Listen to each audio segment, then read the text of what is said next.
کسی اور کے پاس نہیں ہو سکتی. فرض محال فرض کیا جا سکتا ہے.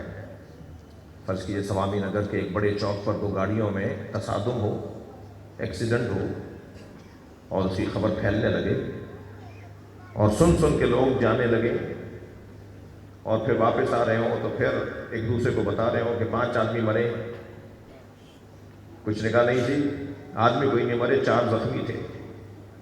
کسی نے کہا نہیں زخمی بھی نہیں تھے، 2 گاڑیاں ٹکرائی ہیں. کسی نے کہا جی وہ 2 گاڑیاں بھی نہیں ہیں، واقعہ ایک ہے، بیان مختلف کیوں ہے؟ بیان مختلف اس لیے ہیں کہ راوی مختلف مرحلوں پر پہنچے ہیں، لہذا جس نے جو دیکھا وہ بتا دیا. اب کوئی نبی کا 2 سال کا ساتھی ہے،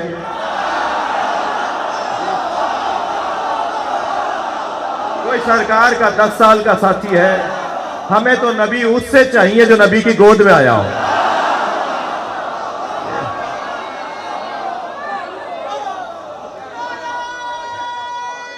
جی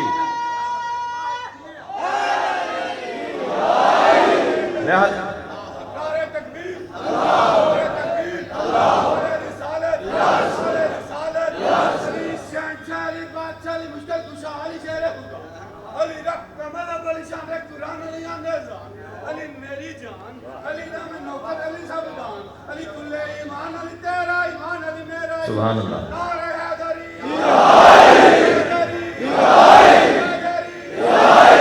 صف لنا نبینا یا علی.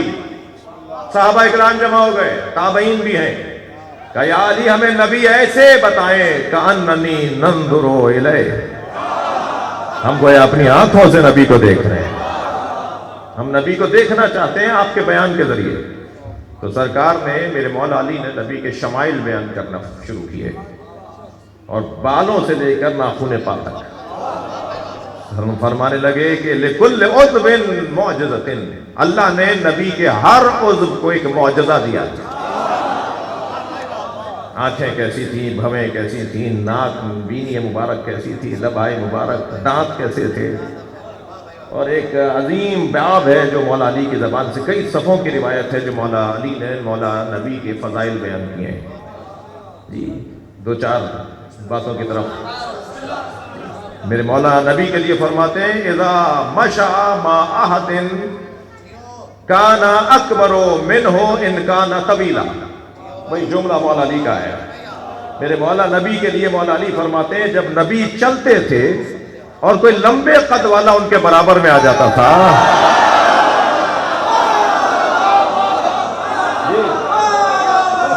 جب نبی چلتے تھے اور کوئی لمبے قد والا نبی کے برابر میں آ جاتا تھا تو نبی کا قد اس سے اونچا ہو جاتا تھا.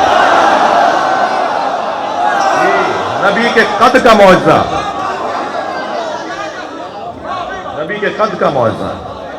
اگرچہ وہ لمبا ہوتا تھا، ان کانا طویلا، اگرچہ وہ لمبا ہوتا تھا، نبی کانا اطول منہ، اس سے بھی زیادہ لمبے ہو جاتے تھے. اللہ نہیں چاہتا کہ کوئی قد میں بھی نبی سے بڑا ہو. عظمت مصطفیٰ بیان کر رہے ہیں. جی فتح خیبر کا موقع، بہت کچھ مال غنیمت میں ملا. مولا علی نے 40 دن خیبر فتح کیا. مال غنیمت میں کچھ جانور بھی نکلے، لائن سے باندھ کر کھڑا کر دیا تھا جانور. اونٹ تھے، اونٹنیاں تھیں، گائے بھینسیں، گدھے گھوڑے سبھی تھے. سرکار تشریف فرمائے اور مال غنیمت کی تقسیم ہو رہی ہے کہ اچانک نبی نے دیکھا کہ ایک گدھا ہے جو رسی چھڑا کر آپ کی طرف لپک رہا ہے. حضرت نے فرمایا اس کی رسی چھڑوا دو، دیکھو یہ کرتا کیا ہے. جب رسی کھولی تو وہ دوڑتا آیا، نبی کے پیروں کا بوسہ دیا اور کہنے لگا کہ میرے آباء و اجداد کی پشت پر کوئی نہ کوئی نبی یا وصی نبی بیٹھا ہے، میں محروم ہوں. کچھ دیر آپ سواری کریں یا علی سے کہیں مجھ پہ بیٹھے.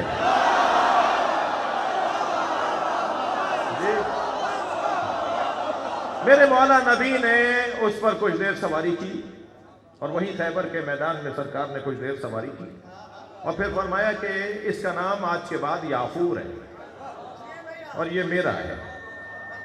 نبی کے بیٹھنے کی وجہ سے، نبی سے منسوب ہونے کی وجہ سے وہ اتنا سمجھدار ہو گیا تھا کہ نبی اگر اس کی پشت پہ سامان رکھ کر کہتے تھے فلاں صحابی کو دے کر آ جاؤ، تو یہ اسی کو دے کر آتا تھا، اور اگر اس سے کہتے تھے کہ فلاں کو بلا کر لے آؤ، تو یہ اسی کے دروازے پہ جا کے آواز لگاتا تھا، اور وہ سمجھ لیتا تھا کہ نبی بلا رہے ہیں۔ بھائی میری اب تک کی مجلس کا ایک شاید قیمتی جملہ ہو جو نبی کی بات سمجھے، میں اسے گدھا کیسے کہوں؟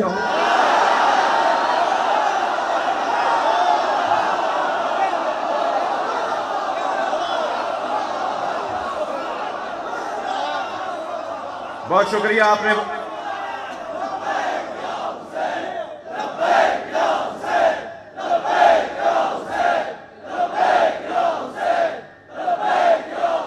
بھائی جملہ محسوس کیجئے گا، جو نبی کی بات کو سمجھے میں اسے گدھا کیسے کہوں، اور جو نبی کی بات کو نہ سمجھے میں مسلمان کیسے کہوں؟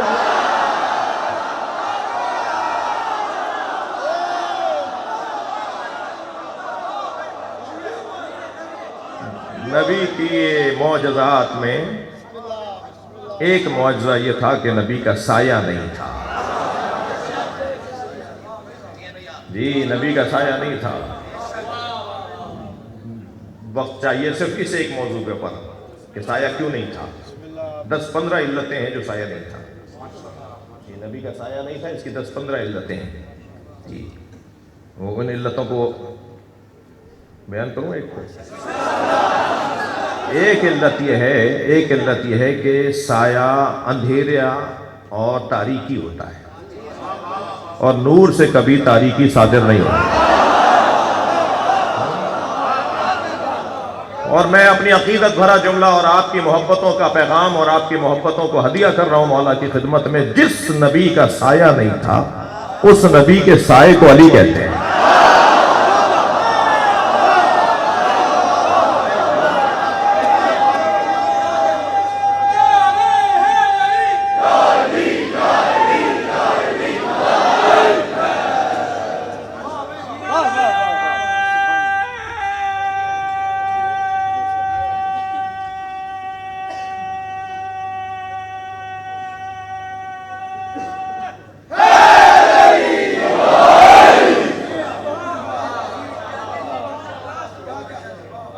ایک شخص خواب دیکھتا ہے کہ نبی کی محفل ہے،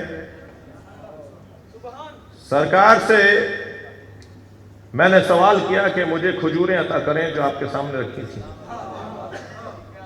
تو سرکار نے چند مشت کھجوروں کی اٹھائیں اور میری جھولی میں ڈال دی۔ میں نے وہ جھولی اپنی خامی سنبھالی، باہر نکل کر آیا تو انہیں گنا کہ وہ کتنی ہے، تو کھجور کے 70 دانے تھے۔ اب پریشان ہو گیا، اٹھا بیدار ہوا، خواب میں دیکھ رہا ہے کہ 70 دانے نبی نے کھجوریں دی ہیں۔ اب بیدار ہو کے سوچ رہا ہے نہیں معلوم 70 دن زندگی کے رہ گئے، نہیں معلوم 70 نعمتیں ملیں گی، تعبیر کس سے پوچھیں؟ اچھا ہمارے یہاں کی کوئی عورت یا ہمارے یہاں کا کوئی مرد ہوتا تو کسی طوطے والے کا کہ جی پال نکال دو، یا کسی نجومی کے پاس چلا جاتا۔ لیکن عزیزوں ان لوگوں پر سلام ہو، ان لوگوں کی تعریف ہونی چاہیے جو ایکسپرٹ کی اور ماہر کی رائے کی اطاعت کرتے ہیں۔ اگر گاڑی خراب ہو جائے اور مکینک آپ کو دھوکہ دے رہا ہو، خوب آپ سے وہ لوٹ رہا ہو آپ کو، تو تنگ آ کر کسی ڈاکٹر سے گاڑی ٹھیک نہیں کروائیں گے، پھر بھی مکینک ہی ڈھونڈیں گے۔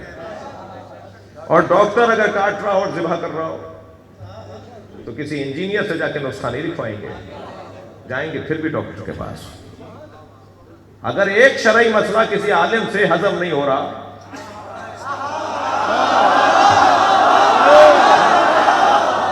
تو پھر مسئلہ پوچھنے کے لیے ککڑی بیچنے والے کے پاس نہیں جائیں گے،